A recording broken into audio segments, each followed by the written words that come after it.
Bonjour à tous mes futurs juristes et aux étudiants lambda qui ont envie de connaître leurs droits et aux professionnels de droit peut-être s'ils passent par là. Aujourd'hui, on parle de vos maisons.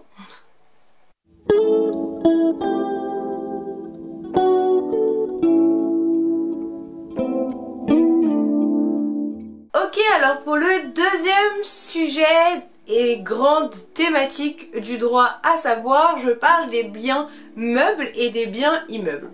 Alors il faut savoir encore une fois que c'est une distinction qui est importante en droit. Lorsque vous êtes chez vous, vous avez des biens meubles et vous êtes peut-être dépositaire d'un bien immeuble. Alors déjà, avant de concrètement vous définir les notions de biens meubles et de biens immeubles, je voudrais parler un tout petit peu et revenir quelque peu sur la notion historique. La distinction entre le meuble et l'immeuble est faite initialement en droit romain. Cela reposait sur la notion de critères de mobilité d'un bien ou d'une chose ou non. Pouvait-on déplacer le matériel ou non, meuble, immeuble. Ensuite, il y a un second temps dans cette distinction de biens meubles et de biens immeubles.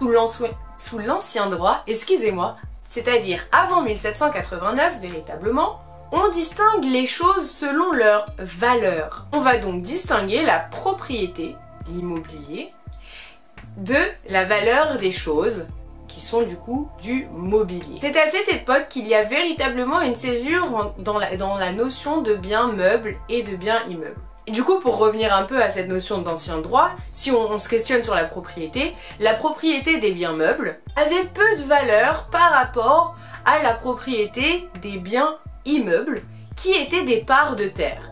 On transmettait à ses enfants la terre sur lesquelles reposait notre champ par exemple. La distinction entre meuble et immeuble désigne du coup un critère de distinction entre le physique et l'économique également dans l'ancien droit. Ensuite, il y a un deuxième critère d'attache qui est un petit peu plus complexe mais que j'énoncerai quand je parlerai de la définition et qui est important que vous notiez. Si vous ne la comprenez pas, je reviendrai dessus dans une prochaine vidéo car c'est un petit peu complexe. Il y a aussi la distinction entre le fait que ce soit des choses corporelles ou incorporelles. Ok, alors ça c'est pour les petites distinctions. Maintenant que je vous ai fait le petit point historique, quels sont les critères de définition? Je vous donne encore une fois une définition que l'on retrouve dans le lexique juridique. Je me sers toujours de base sûre, c'est important. D'ailleurs, avant que vous ne fermiez la vidéo et que vous l'arrêtiez parce que ça ne vous intéresse pas forcément, je vous invite à partager, commenter et me dire ce que vous en pensez et me proposer des sujets justement qui vous intéresseraient davantage.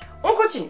La fameuse Bible de tous les étudiants en droit. Alors, qu'est-ce que l'immeuble dans le lexique juridique? En droit civil, catégorie de biens corporels désignant un fond de terre. En gros, on parle de l'espace sur lequel vous bâtissez vos maisons, les champs de l'Ancien Régime. Et ce qui est incorporé, un immeuble par nature, votre maison par exemple, les plantations que vous avez mis dessus, ainsi que le bien mobilier qui en permet l'exploitation, un immeuble par destination. Et par extension, sont également considérés comme immeubles tous les droits incorporels portant sur les immeubles que je viens de citer un petit peu avant. Lorsque l'on parle de la summa divisio, c'est-à-dire la distinction entre le meuble et l'immeuble, la notion que l'on aborde aujourd'hui, il réside de la formule de jurisprudence, de l'effet du droit du coup, que tout ce qui n'est pas qualifié d'immeuble est considéré comme un bien meuble. Et qu'est-ce que les meubles? En droit civil, c'est un terme qui désigne deux catégories de biens. Un, les biens corporels, des biens qui peuvent se transporter d'un lieu à un autre. On y incorpore dans les biens corporels les animaux, par exemple, car ils se meuvent par eux-mêmes. Et les biens incorporels, qui sont les droits portant sur une chose mobilière par nature. Ce sont tous vos droits réels, personnels, d'action sur une chose physique, qui n'est pas un sujet, mais également tous les droits détachés de tout support matériel que la loi considère arbitrairement comme des meubles. Les parts sociales, les droits intellectuels, ce sont des meubles par détermination de la loi. Lorsque vous jouissez du coup de votre droit intellectuel sur votre œuvre que vous avez créée, c'est un droit meuble.